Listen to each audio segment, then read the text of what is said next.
Hello, this is the Captain Paxo, welcoming you to my Lephantis boss strategy guide for Warframe.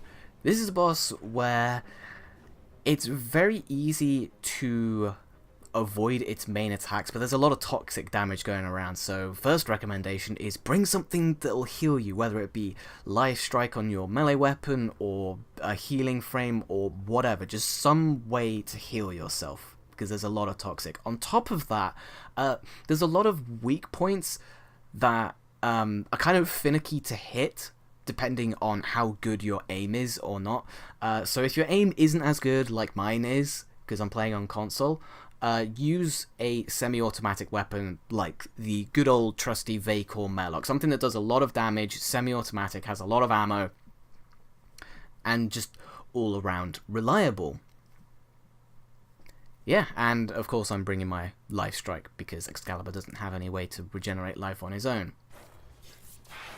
So this first stage, you've got 3 heads that you've got to take down one at a time. You've got Boxman over there, where he looks like a corpus, hence Boxman, and he'll open up his mouth whenever he tries to attack, and he'll spew out a projectile. Sometimes it will be a spawner, so you'll want to check where it lands just to make sure it doesn't start spawning shit.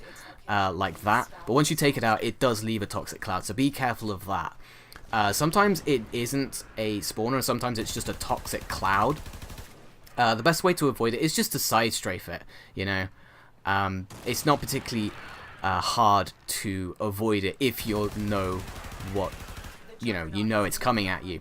Cobra Dude, over here though, he sprays 5 explosive projectiles. The way you want to avoid them is to walk towards him, because the projectiles will end up behind you, you'll be moving forward, and you'll be out of the explosive radius, right? And just simply walking towards him, they'll go straight over your head, but you can roll just to be on the safe side.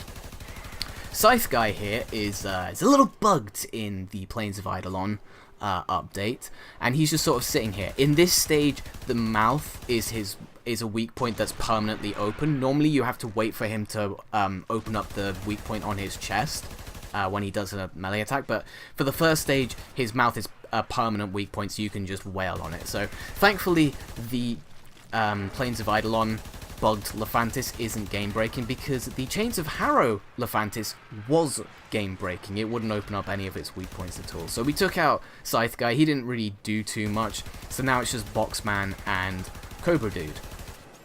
They're equally as threatening as each other, so you got to keep on your feet, keep on your toes, make sure you're not getting hit by any of the projectiles and all that sort of good stuff. If you're running low on ammo, there are like loot drops that sort of drop out of the wall, like they just spew ammo out of the wall, but they leave a toxic cloud, so again you got to be careful of that toxic damage, but you do get excuse me, you do get some ammo.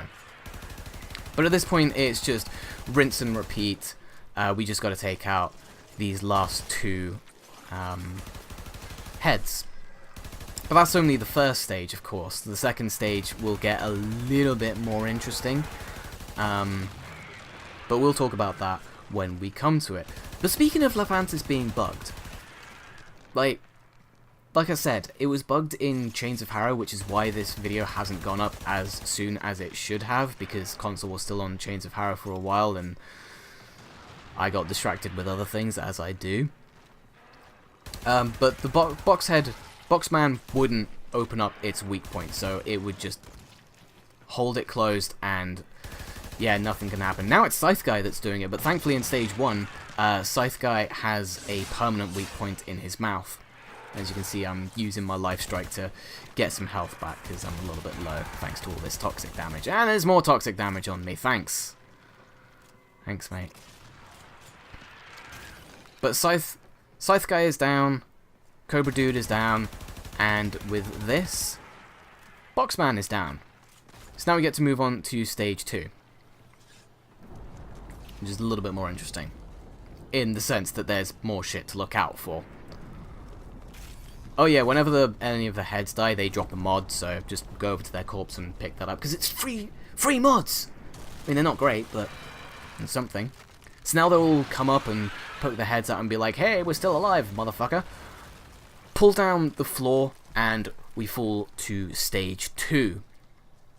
So now we get to fight all 3 of them at once, and we've got to be careful because there are pools of toxin all around. If you step in it, you're taking toxic damage. And also, these heads get to shoot their projectiles at 90-degree angles, as Boxman just demonstrated for us right there.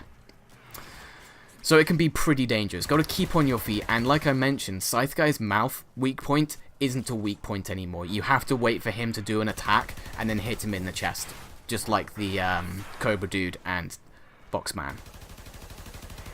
So I'm just zipping around, trying to stay out of the pools of toxic, trying to stay away from the explosive projectiles that Cobra Dude is spewing out, and trying to stay away from the toxic spots that good old Boxman is spewing out. And once again, I'm really low on life, so I'm going to have to run around, pick up some health orbs, and kill some shit. At this point though, once you take out a head, instead of it just sort of dying and going limp, it'll explode, and then it'll start spewing out toxic explosions, for lack of a better word, toxic grenades, and they'll land around Lephantis, so getting close can be a little bit dangerous. So again, I'm just sort of zipping about, trying not to get hit by stuff, and that's Cobra Dude down. So now it's just Scythe Guy and Boxman. Definitely focus the Boxman and Cobra Dude first, because Scythe Guy has to pull the Lephantis' body close to you to be able to do any sort of damage. But now that both Cobra Dude and Boxman are down, we can very laxly focus on Scythe Guy, but unfortunately there's a lot of enemies around. Another thing to note in this stage, Scythe Guy can get his scythe stuck in the arena on the stairs, which gives you a really good opening, if you don't get glitched in his scythe, that is, like I just did. But as you can see, we've run out of ammo at this point, but we've still got the trusty Vacor Murloc to finish this boss off. It can be a little bit tricky to determine how much health each of the heads has, but it's not too much of a problem. Just keep wailing on those weak spots, and eventually you'll get them. If you can, in case you couldn't tell, the weak points are the glowing pink parts of flesh that are completely exposed, no armor. Not as obscure as Lek Krill's weak points. But that is Lephantis killed. So now you have your Necros part. You get to do that as many times as it takes to get Necros. Lucky for you. But anyway, thank you very much for watching, and I'll catch you next time.